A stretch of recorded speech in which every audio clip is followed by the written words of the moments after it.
бийликке таарынбаш керек. Ташкент эмес, Адыр Жапаров менен мамиле аябай жакшы болчу. Эң чоң ката бул ачыктык жок. Бир күндө автордук бийлик болуп калбайт да. Акырындан баштайт. Биринчи конкуренттерди азайтат. Азыр жумшак эле. Бир 5 жылда эч ким үлгүрбөйт. Криминал менен күрөштү. Бийлик бир кишинин колуна чогулду, буга кошулам. Мамлекеттик институттар күчөгөн жок. Бирөө айтат да, нотариус болуп калды. Жок, нотариуска барсаң, туура эмес жерге кол койбойт ал. А бул парламент нотариустан дагы начар да. Менин оюмча, президенттин сөзүн туура эмес интерпретация кылып атышат да. Президент аны президент кылып койгонго анын полномочиясы жок да, ыйгарым укук жок. Ситуация бир топ жумшаргандай болуп турат да. Оппозиция өзү аз эле болот. Бир автобусга батпаган оппозиция болот. Кеп эл оппозиция болобу? 79% колдоо да. Шунчалык баягы келкели келип турганда.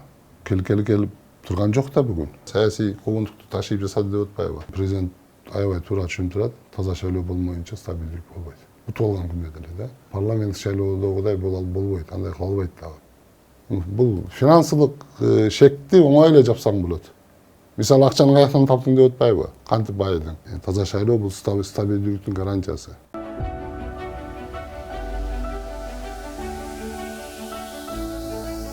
Бектур мырза, саламатсызбы? Сиз өмүрүңүздүн көп бөлүгүн саясатта өткөрдүңүз. Бүгүн артка кылчайып карап, ошол үйдө багы өзүңүзгө анализ жасаганга азыр абактан кийин бир топ мүмкүнчүлүктөр болуп атат.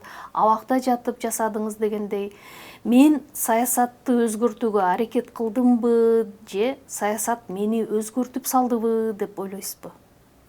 Эми ошентсе да болот. Салым кошконго катуу аракет кылдык. Мен мына студент кезимден бери саясаттамын, 90-жылдан бери. Акылбек Жапаровду да студент кезимден бери тааныйм. Ал комсомолдук жетекчи болчу. Ошондо канча жашта элеңиз? Бир 19-20 жаш кезиңиз го? Жок, 90-21 жаш кезимен. Активдүү катышып жүрдүк студент кезинде, жаштар уюмдарын түзүп. Андан кийин 95 жыл студент кезинде депутатка болгом. Ошондо депутатка коюп өтсө болот экенин түшүнүп, 2000-жылы 30 жашымда депутатка коюп, депутат болуп, эң жаш депутат болуп келдим. Азыр эми саясат сизди өзгөрттүбү, жокпу? Саясат сөзсүз, саясат эле эмес, жашоо өзү өзгөртөт кишини. Убакыт, жаш өткөн сайын көз караш өзгөрөт, баалуулуктар өзгөрөт. Сөзсүз, кээ бир окуялар адамды өзгөртөт. Мисалы түрмө өзгөртөт. Өткөн күндөргү анализди берип каласың жакшылап, мурункуга караганда жоопкерчилик жогорулайт дегендей. Экинчиден, мен 10 жылдан бери түрмөдө болдум десем болот. 16-жылы мартта камалгам. 19-жылы чыктык, бирок 2 жыл соттошуп, анан ковид учурунда гана 1 жылдай эле ээн эркин жүрдүм. Анан ковид башталаардан 1 жылдан кийин кайра камалдык. Андан кийин чыгып 1 жыл, 1,5 жыл ден соолук менен алып буруштум. Анан кайра соттолуп, мына март айынын 17-синде акталды. Мындайча айтканда, 2 соттуулугум мен 10 жылдык убакыт калды да. Бул түздөн түз сиздин мындай көз карашыңызга, дүйнө таанымыңызга, деги эле жашооңузга жалпысынан таасир эте турган көрсөткүчтөр болду да, туурабы? Сөзсүз түрдө. Анан кандай ойлойсуз? Сиз көп жолу албетте бийлик менен тирештиңиз. Өзүңүз айтмакчы, 2-3 жолу камалдыңыз. Кайра саясатка келдиңиз. Анан саясатта кармап турган нерсе принциппи, бийликке болгон кызыгуубу же бүтпөгөн күрөшпү? Эмне болду? Менин оюмча, бул адамдын ар жагынан туулгандагы бир эмеси болсо керек сапаты, позиция, принцип. Себеби мен бийликте ошол биринчи депутат болуп келгенден бери эле бийлик менен иштей берсем болмок. Эң сонун сунуштар болгон Акаев түшүрүндө эле, жаш депутат катары. Бирок мен ар убакта өзүмдүн көз карашыма адилеттүүлүк деген тарапта болом. Мисалы, Ак Суу окуясында мен депутат болуп келгенде башта Акылбек Жапаров, Шадиев, Тажикан Абдырасулова, Тайыр Сарпашев дегендер менен ал убакта жеке мандатта биз Кыргызстан региондору деген группа түзүп ошого мүчө болгон. Булар мындайча айтканда бийликке жакын эле кишилер болгон. Бирок көп эле убакыт өтпөй мен түшүндүм бийликтин туура эмес баратканын.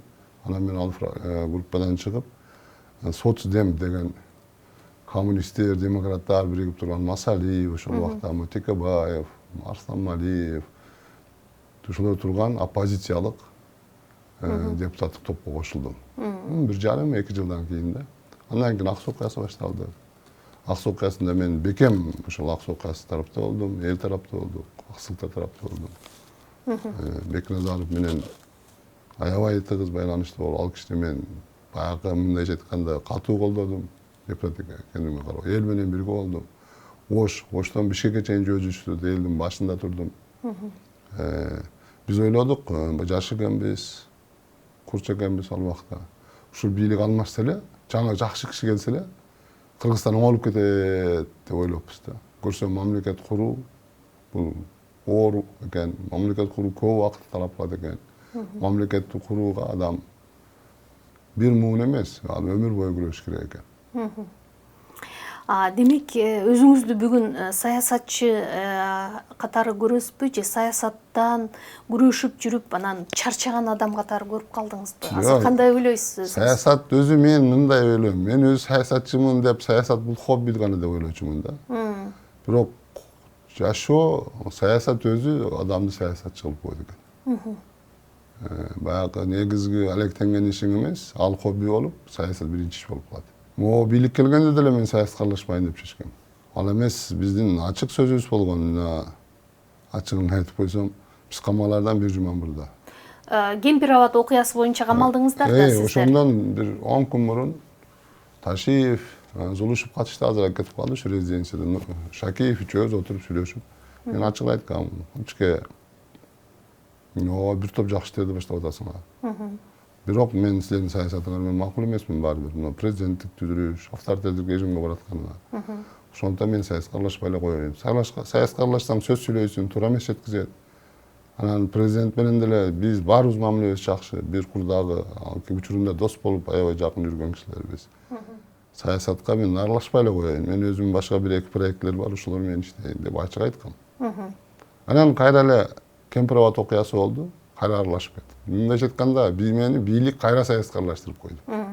Же өзүңүздүн позицияны билдирем деп атып аралаштыңыз да анда? Кандай аралаштырдым? Равшан Жээнбеков чалып калды. Эмеге катышайлы. Митингге? Жок. Кофе ичкенге келе кал, биз могу Кемпир абад боюнча позициябызды билдирели. Ага чейин мен да чакыргандан өзгөнүн эли чакырды да, курултайга. Ага барып катышкам. Анан позициямды билдирип коеюн деп барып, өзүмдүн сөзүмдү айткам ал жерде. Анан ар демкени бурмалап, фальсификация кылып, моюнтуп сүйлөштү. Антип сүйлөшпөгөн сөздөрдү. Кеңешбек Дүйшөбаев экөөбүз сүйлөштүк. Кеңешбек Дүйшөбаев экөөбүз антип эч качан сүйлөшкөн эмеспиз. Бекназаровго айткан бир эки сөздү бурмалап, Дүйшөбаевдин сөзүн кылып экөөбүз диалог кылып чыгарып, кайра саясатка аралаштырып, бийлик аралаштырып салбадыбы. Бийлик болгондо ушул маселеге Ташиев мырзанын үлүшү көбүрөөк болдубу же президенттинби? Мен оюмча бул жерде экөөнүкү тең. Көбүрөөк президенттик болду деп ойлойм. Себеби ал жерде саясий жоопкерчилик, бийликтик ыйгарым укук президентте көбүрөөк болчу. Экинчиден, ГКИМ камаган жок бизди, МВД камады. Сөзсүз Ташиевдин деле таасири болуш керек, экөө биргелешип жасаса керек. Бирок президенттики жогорураак деп ойлойм. Азыр ошол Кемпир абад боюнча позицияңыз ошол эле күчүндөбү же бекер ушуну кылыптырмын деп абакка камалып чыккандан кийин өкүнгөн жагдайыңыз болдубу? Жок, мен эч качан өкүнбөйм ага. Мисалы 2002 Үзөң куш окуясы боюнча позициябыз бекем болгон. Кийин Ак суу окуясы болуп кетти. Ошол учурда дагы позициям туура экенине бүгүн инанам. Кемпир абад боюнча деле. Себеби Кемпир абадты башкачараак чечсек болот эле. Эми барып чегара чечилди, муну колдош керек. Чегараны барып чечиш керек болчу. Булар чечки, бул бийликтин бир жакшы жагы бар да. Жоопкерчиликти алып, чечкендүүлүк менен чегара маселелерин бүтүрдү. Буга да баа бериш керек. Бирок мен ойлойм, башкачараак чечсек болот эле. Айтыңызчы, түрмөгө кирген күнүңүздө ошондо эң биринчи эмне жөнүндө ойлондуңуз? Мен биринчи жолу түрмөгө киргенимди айтып берейин, 16-жылы. Атамбаевга катуу каршылык кылып, туура эмес баратат, революциянын идеяларын сатты, шунча кишини өлдү, алардын арбагын тебелегендей болду деп биз катуу бир-эки митинг кылып, Атамбаев жөнүндө мен курч өзүмдүн позицияларымды айткам. Ошондо биринчи камалып калганда ушунчалык кубануу пайда болду менде. Анда жаш болсоңуз керек, балким элдин катары калган. Канча, жок. 16-жылы мен 47 жашта элем. Кандай, мен ушул Атамбаевга кошулбай калып, ушул жаман жолго баратат да. Ушундан ажыратып койгонуна Кудайга 1000 мәртебе шүгүр кылдым. Эми кыйынчылык ар бир адамдын башында болот. Ал Кудай кандай Ал кыйынчылыкты салат, ал Кудайдан да. Ошон үчүн ал күндө өтөт. Буюрса камалсак чыгабыз. Бирок ушу Атамбаев менен жолум бир болбой, Кудай бизди баягы окончательно экиге бөлгөнүнө мен бир жат аябай ыраазы болуп, Кудайга миң мертебе шүгүр келтирдим. Сиздин үстүңүздөн козголгон иш боюнча бүгүн дагы өзүңүздү толук күнөөсүзмүн деп эсептейсизби азыр? Акыркы жолкусунда. Сөзсүз күнөөлүү эмес. Мисалы биз кылган кылмыштын өзү жок. Мисалы мындай да. Жөнөкөй эле кишини күнөөлөдү, бир уй урду алды деп. Мейли ал уйду урдуган жок, бирок уй жоголду да. А биздин ситуацияда жоголгон уй дагы жок. Бир уй жоголуп турса камаш керек дегендей эле. Факт жок, факт эмес, ол окуя да жок. Сиздердин ошол чыгышыңыздарды абактан бийлик менен соодалашуу болду деп дагы айтып жиберишти. Чындыгы ошондойбу? Менин оюмча андай эмес. Баары бир элдин ичинде бекем позициясы бар, бийликтин ичинде позициясы бар, соттун ичинде позициясы бар адамдар бар. Мисалы мен бир нерсени айтып коеюн. Кемпирбат боюнча иш козгогондо мени сураган майор. Жашы бир 45-терге чыгып калган жигит экен. Баягы менин алдымда жетекчиликтен талап кылды. Бул жерде эч кандай факты жок. Мен сотко алып барып, бул кишини кама деп, 2 айга кама деп сурады да. Деп сурай албайм деп жетекчисине менин көзүмчө ошентип айтты. Группанын жетекчисине. Ал баш тарткандан кийин мени башка бир жаш тергөөчү алып келип 2 айга камаш деп сунушталды да. Ошондо принципиалдуу күчтүү турган кишилер бар. Бийликке карай, азыркы бийликке карай бүгүн таарынычыңыз болдубу, чындыгын айтсаңыз, жокпу? Саясатчы менин оюмча, менин пикиримде бийликке таарынбаш керек. Чыдасаң саясаткер деген сөз бар. Бийлик өзүнүн деңгээлине жараша, жүргүзгөн саясатына жараша колунан келген бийлигин сактап калганга аракет кылат. Мыйзамдуу, мыйзамсыз жолдор менен да. Ошого чыдасаң саясатка киришиң керек. Ал эми бул бийликте мисалы бийликтин учурунда да бийлик тарабынан кеткен катачылыктарга ага убакыт өзү таразалайт. Аны көрүп атабыз биз. Мурунку баягы бийликтегилердин деле карап көрүп атабыз да. Сизди бийлик менен деле өзүңүз айтып өттүңүз, буга чейин жакшы, жаман мамилеси болгон эмес, мындай Бектур Асанов нейтралдуу позицияны карманганга аракет кылчу дешет. Бирок Камчыбек Ташиев менен сиз бир кезде өтө жакын мамиледе болгондугуңузду айтып кетишет да. Анан бул киши менен кандайчы болуп анан жолуңуздар эки ачы болуп кетти деп ойлойсуз? Мен Ташиев эмес, Садыр Жапаров менен мамилем аябай жакшы болчу. Дагы эле мамиле бузулган жок да. Мындай жеке мамиле бизде бузулган жок. Бирок мен ошол эле учурда саясий көз карашым туура келчү эмес. Биз ачык айтчубуз. Булар бекем камчы керек, президенттик бийлик керек. Мындай эмне деп коет эле, кийиз казыкты кагып жерге киргизиш керек дегендей позицияда болчу. Мен де эч качан андай позиция болгон эмес. А сиз парламенттик башкарууну колдочу белеңиз? Кеп парламенттик деле эмес, президенттик деле эмес, кеп демократиялуу, адилет, адам укугу сакталган, сөз эркиндиги сакталган мамлекет болуш керек. Ошондо гана кыргыз мамлекеттин келечеги болот. Буну тарых тастыктап атат азыр, дүйнөлүк тарыхтагы. Биздин өзүбүздүн тегерекчетибизде дагы ошону такталып атат да. Анан буга альтернатива жок. Өзгөчө азыр акыркы жылдары Азия өлкөлөрүнүн бир тобунда демократиялык процесстер катуу баратат. Ошону дагы биз мисалга алсак. Соңку окуялар жөнүндө албетте сизден сурабай кое албайм. Анан бул жагдайдагы эң чоң саясий ката же кемчилик эмнеде болду деп ойлойсуз? Эми биз үчүн ката деп ойлогонубуз менен алар бийликте отургандар үчүн биз эң туура иш кылып атабыз деп ойлойт да. Бирок ар кимдин пикири болуш керек, көп пикирдүүлүк болуш керек. Мен ойлойм, эң чоң ката бул ачыктык жок бийликте. Баары жашыруун. Мисалы, Союз кезинде де жашыруун эмес нерседе жашыруун. Токтогул суу сактагычына агып келген суу жашыруун бүгүн. Суу канча келип атат, канча чыгып атат, эмнеге канча чыгып атат, эмнеге мынча суу келсе дагы, жаанчыл болсо дагы толбой атат деген суроолор бар да. Ошолор дагы жашыруун болуп атат да. Бул Союз кезинде да ачык болчу. Ошон үчүн башкарууда бул ачыктык болуш керек. Ачыктык болбогондо шек көбөйөт. Суроо көбөйөт.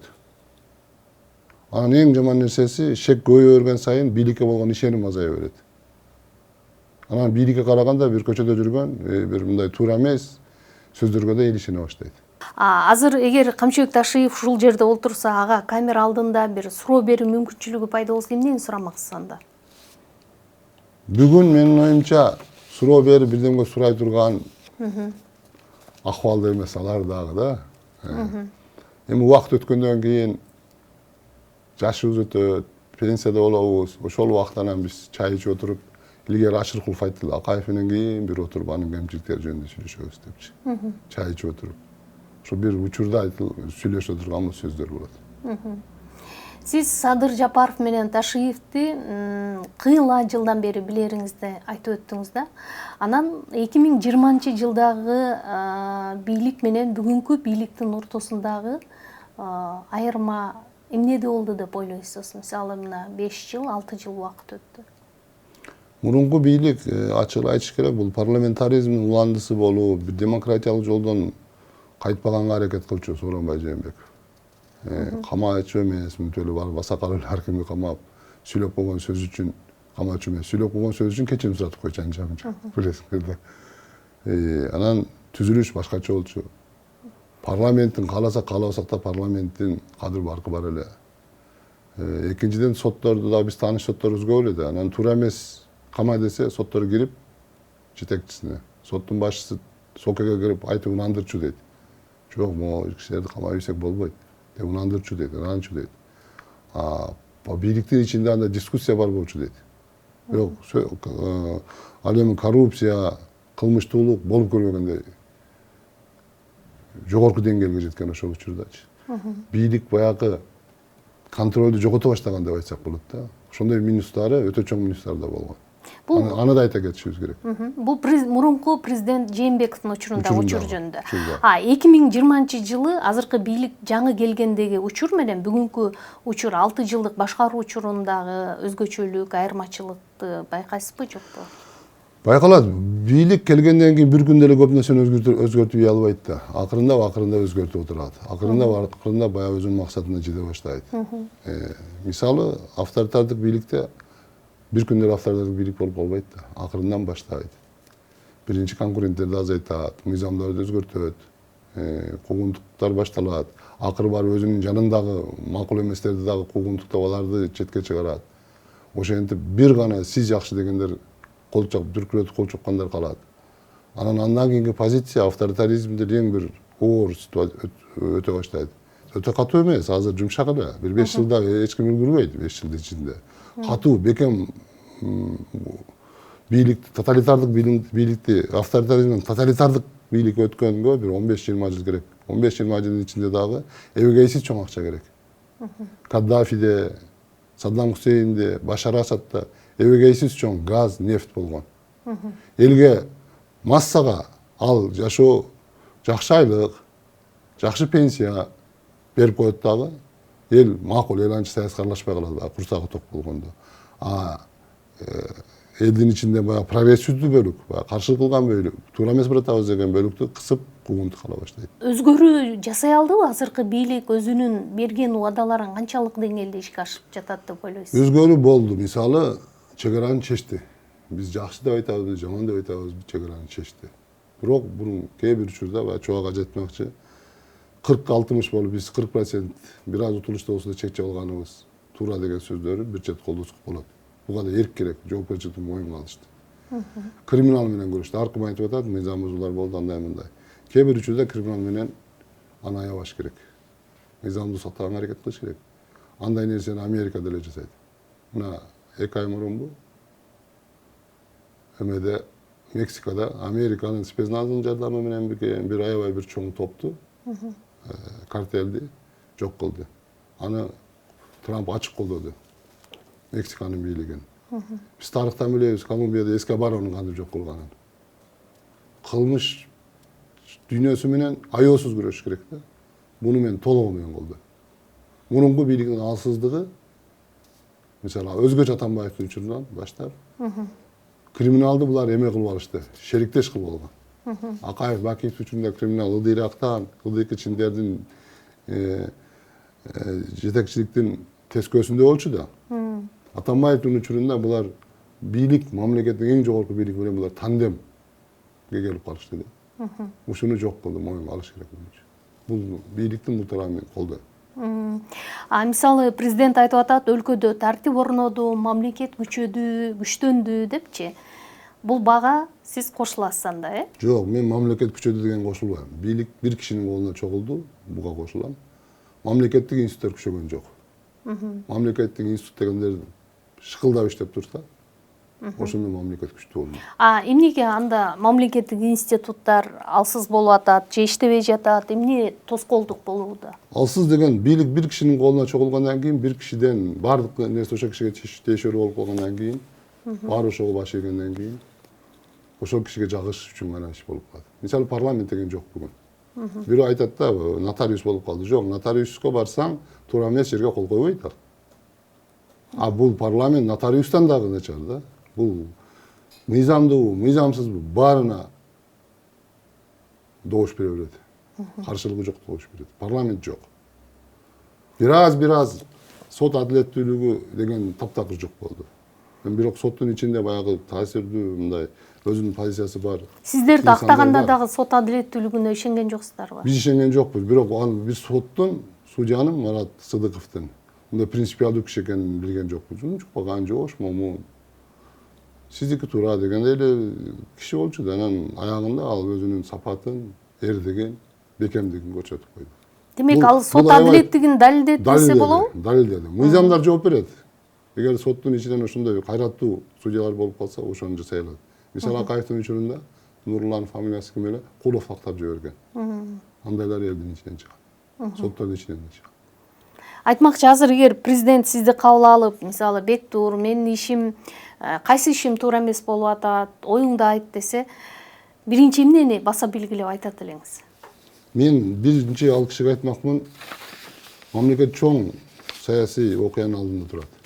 Бул шайлоо. Ошол боюнча мен өзүм пикиримди айтмакмын. Мен бул пикиримди Бакиевке да айткам. 9-жылы, 10-жылы апрелдин алдында айткам. 29-мартта кирип чыккам ал кишиге. Мен Сокеге да айткам. Азаттык аркылуу айттым. Өзүнө айттым, минисине айттым, кеңешчисине айттым. Болбогондо 7 мүнөттүк интернет кайрылуу жасагам. Ушул эки партия сиздин түбүңүзгө жетет.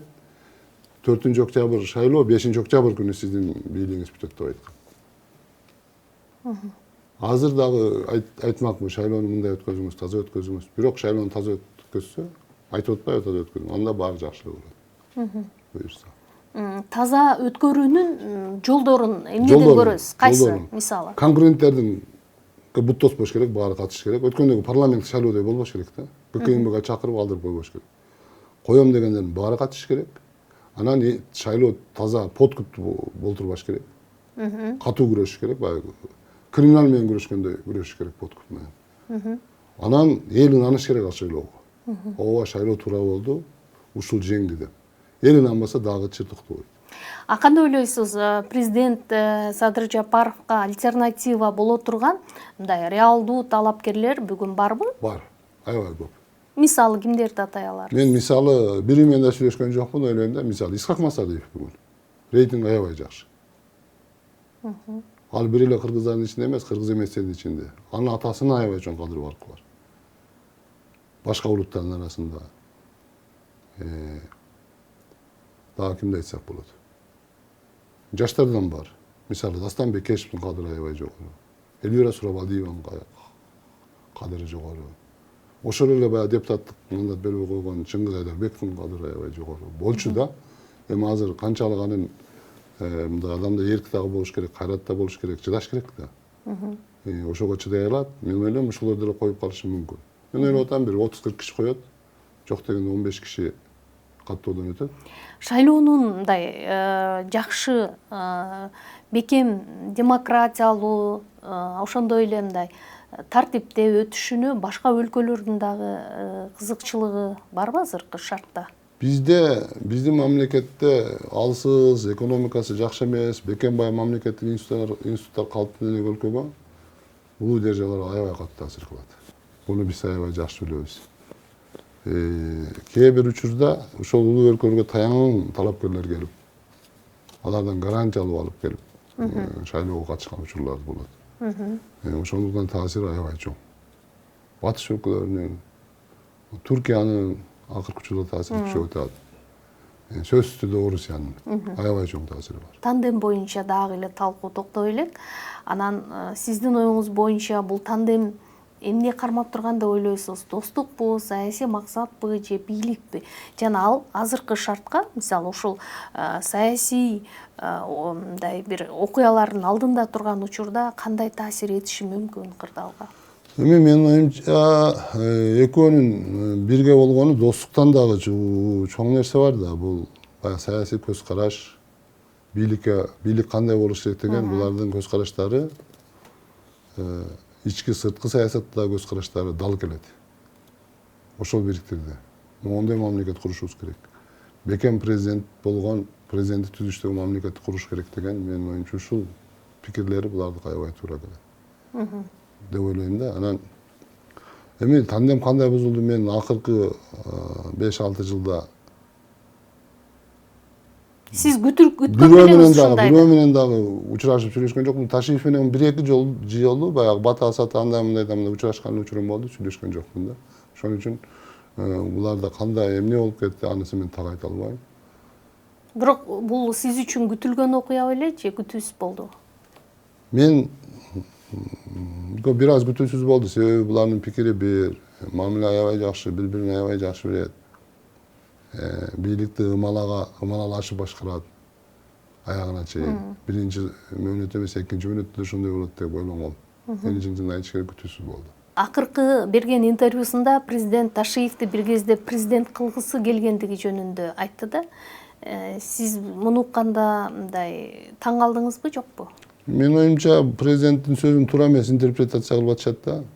Президент аны президент кылып койгонго анын полномочиясы жок да, ыйгарым укук жок. Балким ушу мен сени колдойм шайлоодо.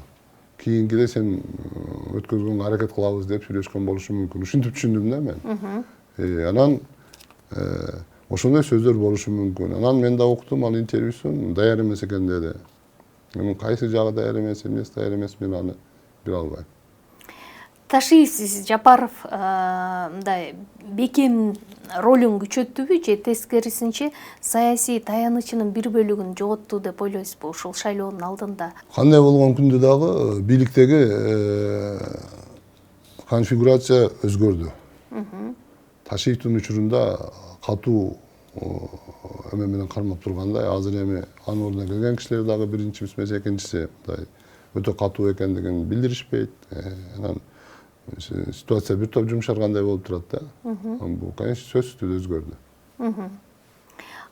Демек, Ташиев менен президенттин саясий жолу чындап бүттүбү же бул сиздин оюңуз боюнча мындай убактылуу эле мындай паузабы?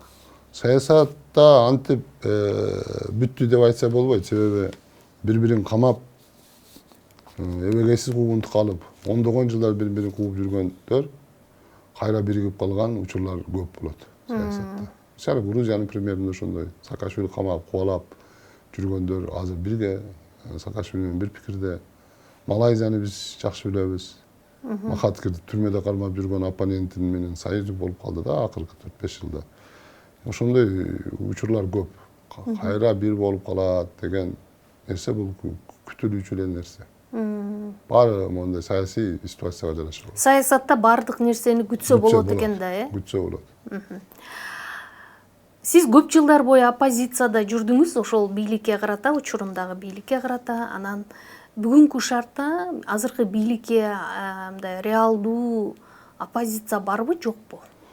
Мен ойлойм, оппозиция өзү аз эле болот. Бир автобусга батпаган автопозиция болот. Илгери Кулов бир айткан 2000-жылдары. Кеп эл оппозиция болобу? Элден нараазычылык кандай болот? Кеп ошондо. Элде чыңалуу күчөп, элден нараазычылык катуу болсо, туу керек болот. Андай оппозиция 15-20 кишинин ичинен бирөө табылат оңой. Ошондуктан элде оппозициялык маанай барбы кеп ошондо? Барбы, жокпу азыр? Бүгүн бар. Ачык эле айтышыбыз керек. 2020-жылы Сокенин шайлоосунун учуруна караганда 3 эсе катуу азыр. Эмнеден байкайсыз ал нараазычылыкты? Мисалы, мен байкабайм. Мен бекер ичимин азыр да. аябай жакшылык жамандык Кыргызстандын баардык булуң бурчтарында жүрөм. Ар түрлүү кишилер сүйлөшөт. Элдерди угабыз.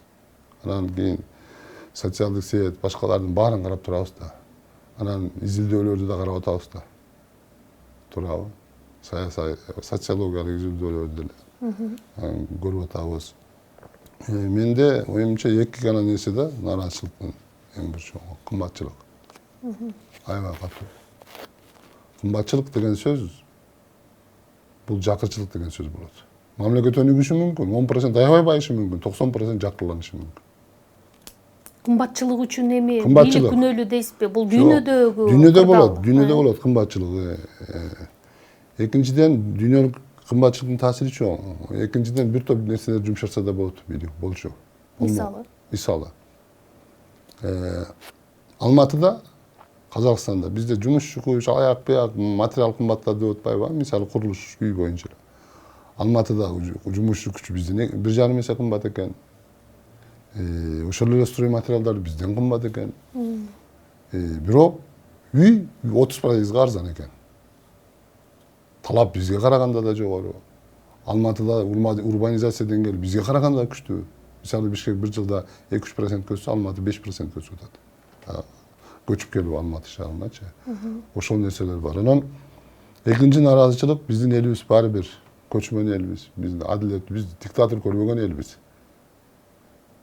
Анан сөз эркиндиги, адам эркиндиги деген аябай катуу таасир кылыптыр. Жөнөкөйлөр сүйлөй албай калдык, көчөгө чыга албай калдык.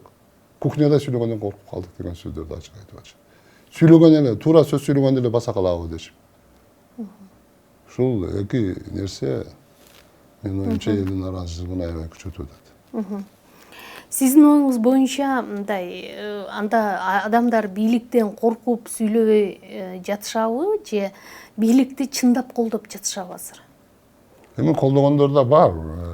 Баягы каршы болгондор да бар. Колдогондор колдоп атат.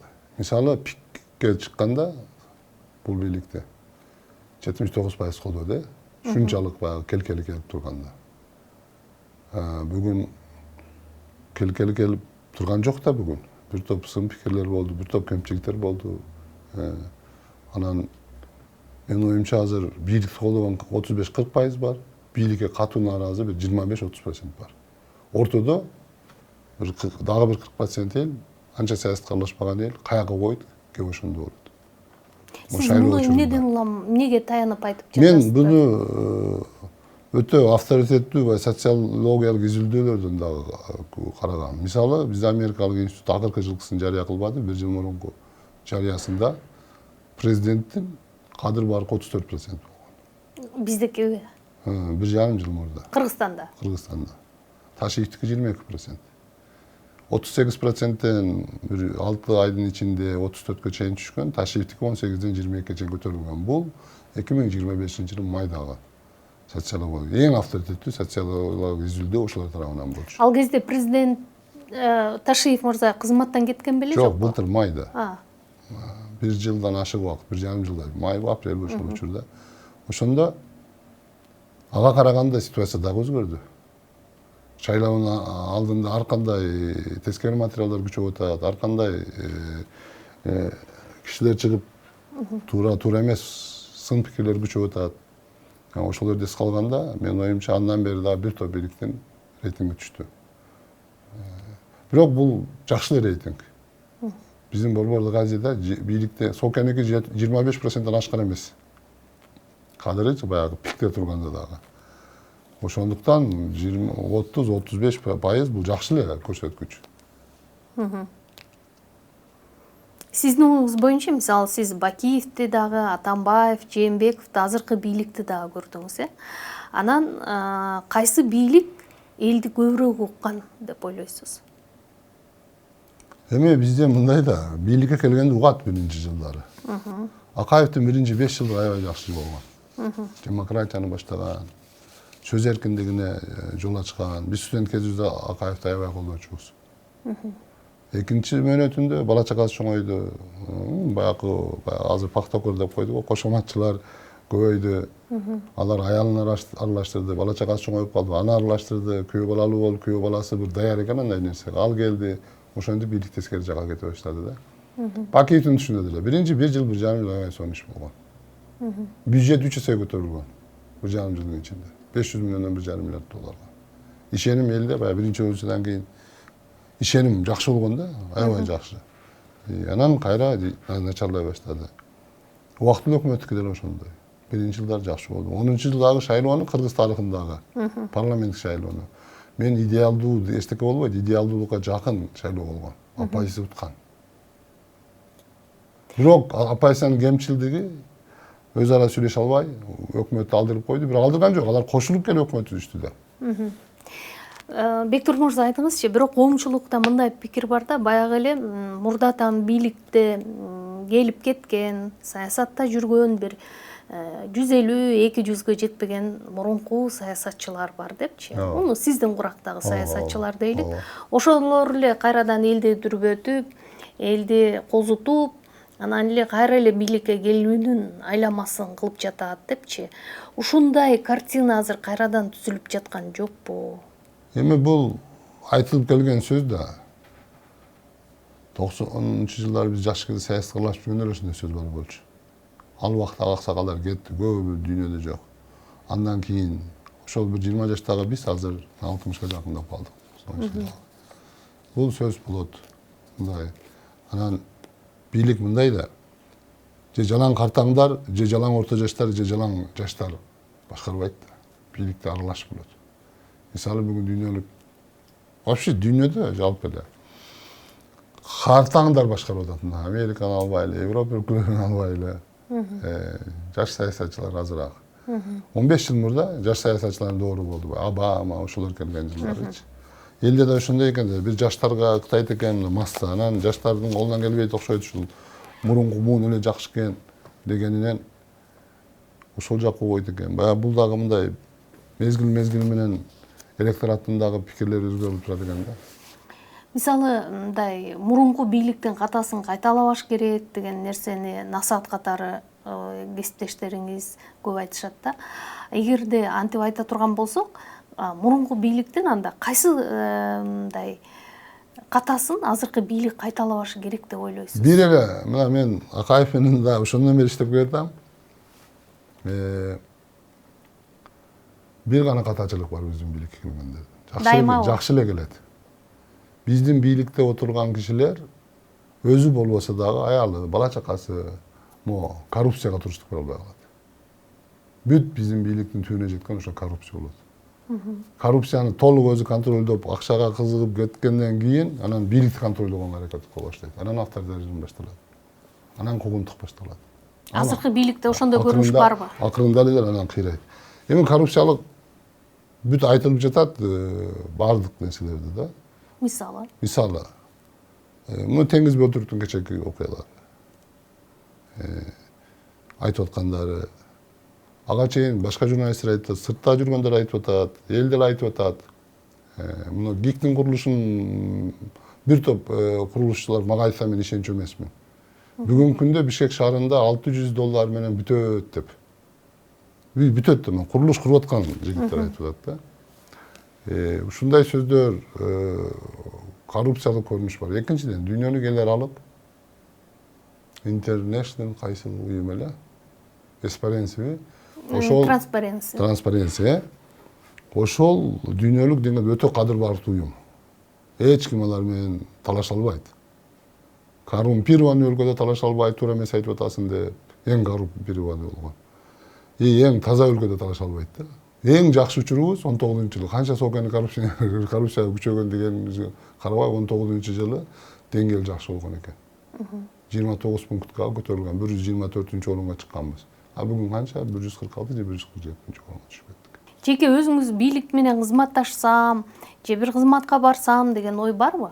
Мен баягындай саясатчымын да, жашман, мамлекеттик кызматта иштеп жүрүп, саясатчы болгон чиновник менен саясатчы өткөн эмес, биз түз эле бир чоң саясатка кирген саясатчыбыз да. Анан менде барып бир жерге барып чиновник болуп иштеп отурганга андай деле кызыкчылыгым жок.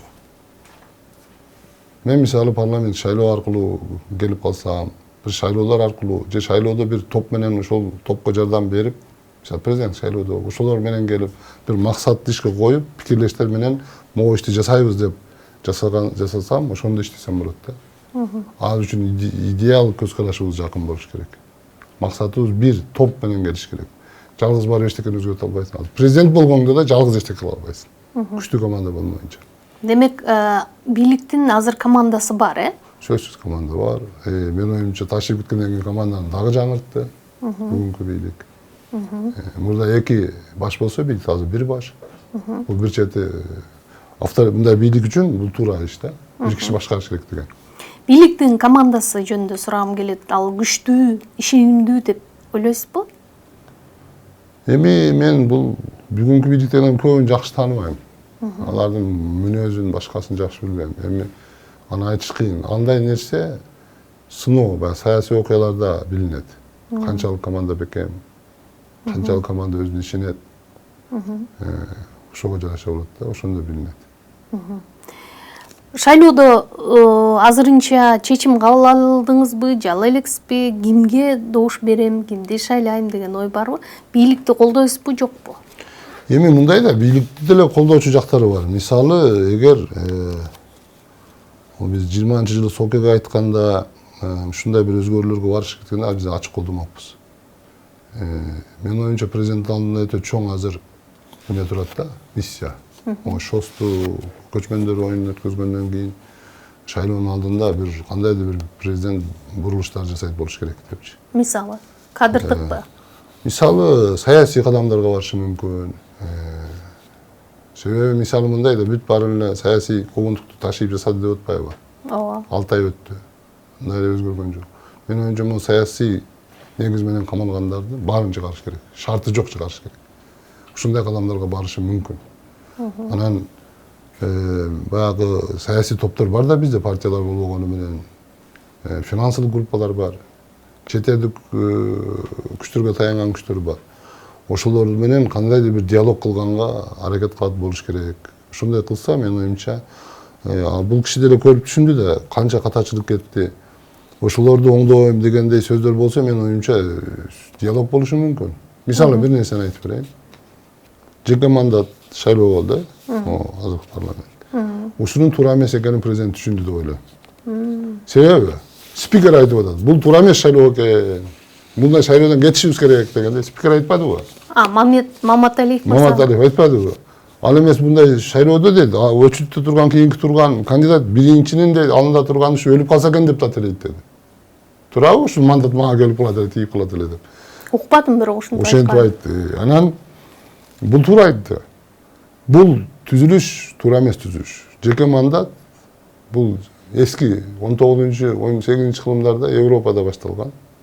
Кээ бир мамлекеттердин проблемасы ушул жеке мандаттан бүгүнгө чейин кете албайт. Себеби ал жерде өтө бекемделип калган мыйзамдар өзгөрбөйт оңойчулук менен. Мисалы, Англияда, ушул Англиянын колониясы болгон өлкөлөрдө ушул сакталып калган. Жеке мандат. Партиялык түзүм дегенде деле партия болгону ушул жеке мандаттан гана көрсөтүп коет. Партиялык тизме жок. Мисалы, Пакистан, Индияда да ошондой да. Алар дагы айтат, бул өтө регрессивдүү шайлоо системасы, бирок биз өзгөртө албай атабыз. Бийликте отуруп ушул жол менен келгендерге ыңгайлуу, алар эч качан бул мыйзамды өзгөртпөйт деп. Кандай ойлойсуз? Мисалы, ушул шартта, ушундай мындай сиз жогоруда айтып өтпөдүңүзбү? Ушул шартта алганда, президенттик шайлоонун таза, акыйкат өтөрүнө ишеним артса болобу? Бул бир жагы. Экинчи жагы айтышат, азыр президенттик шайлоодон кийинби же алдыбы парламентти таркатыш керек депчи. Жок, парламент таркатканга эч кандай себеп да жок. Убакыт да аз калды. Мен ойлойм, президент аябай туура түшүнүп турат. Таза шайлоо болмоюнча стабилдик болбойт. Утуп алган күндө деле да. Шайлоо таза болуш керек. Менин оюмча, эң биринчи шайлоо таза болуш үчүн баягы конкуренттерди баарына мүмкүнчүлүк бериш керек шайлоого катышканга. Парламент шайлоодогудай болбойт, андай кыла албайт дагы. Себеби мындай да, парламент эчтекени чечпейт, саясий топтор бири дагы. Серьезный саясатчылар шайлоого койгон жок. Себеби бул парламентке барган эчтеке чечпейсиң. Бардык саясий күчтө саясатчылар президенттик шайлоону күтүп атышат. Себеби президенттик шайлоо бар жокту ушул чечип калды. Президент гана чечип калды. Президенттик шайлоого барышыбыз керек деп турат. Бул учурда 1-2 өткөзбөй коюшу мүмкүн, дагы 5-10 өткөзбөй коем, бир 15-20 өткөзбөй шайлоого жолотпой коем деп иште анда жаңылышат. Себеби баары эле ГКМди чакырса же камап койсо макул болуп калбайт да. Муну каршылык кылат. Эмнеге мен шайломойм? Соттошот, өзүнүн жактоочуларын көчөгө чыгарат, шайлоого уруксат бер дейт. Колдоочулар азыр бүгүнкү күнүнө жетиштүү. Сырткы күчтөр да колдоп кеткен учурлар болушу мүмкүн. Финансылык группалар дагы колдоп кетиши мүмкүн. Ошондуктан шайлоого мүмкүнчүлүк бериш керек, шайлоону таза өткөзүш керек. Подкуп дегенди жок кылыш керек. Мисалы, чет өлкөгө чыгып алып, бир топ баягы Кыргызстанда мамлекеттик кызматта иштеп кеткендер, же болбосо ишкерчиликте жүргөндөр ар кандай билдирүүлөрдү жасап атышпайбы? Ушул жагдайларга кандай жооп болуш керек деген ойдосуз?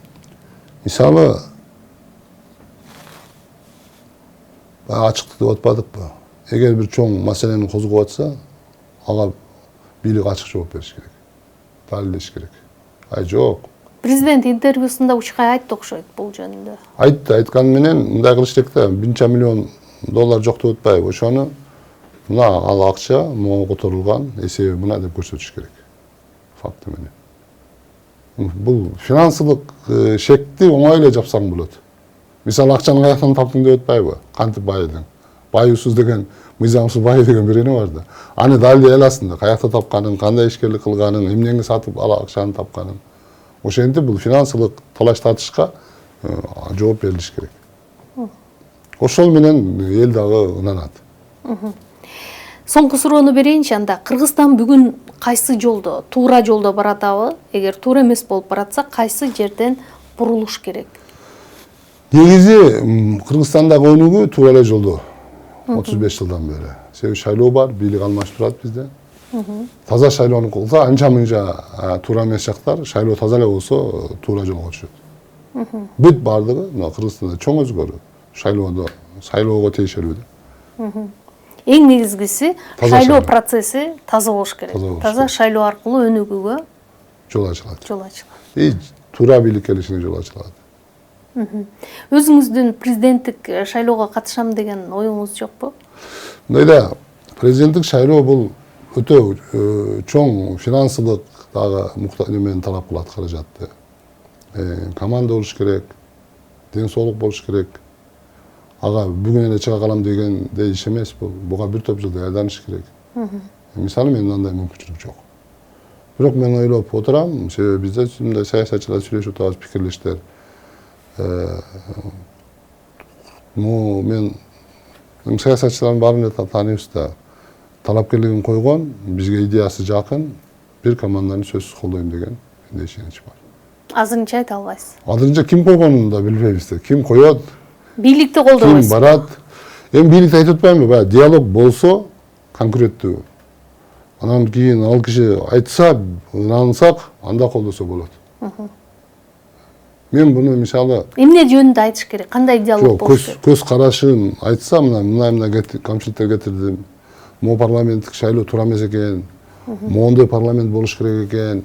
Өзүн өзү башкаруу мындай болуш керек экен. Административдик реформаны жасадык, бир аз мындайраак кылыш керек экен. Саясат мындай болуш керек экен. Мен экинчи сроктон кийин, үчүнчү кийин барбайм. Бул эч кандай талашсыз маселе деп ошондой сөздөрдү айтып ынандыра алса, менин оюмча колдосо болот. Себеби мындай да, ачыгын айтышыбыз керек да. Бир топ чечкиндүүлүк, бир топ өзгөрүүлөр баары бир болду да бул бийликтин учурунда. Биз таанып кете албайбыз да. Анан экинчиден мамлекет баардыгыбыздыкы да. Стабилдик баарыбызга керек. Таза шайлоо бул стабилдүүлүктүн гарантиясы, кепилдиги. Ошондуктан таза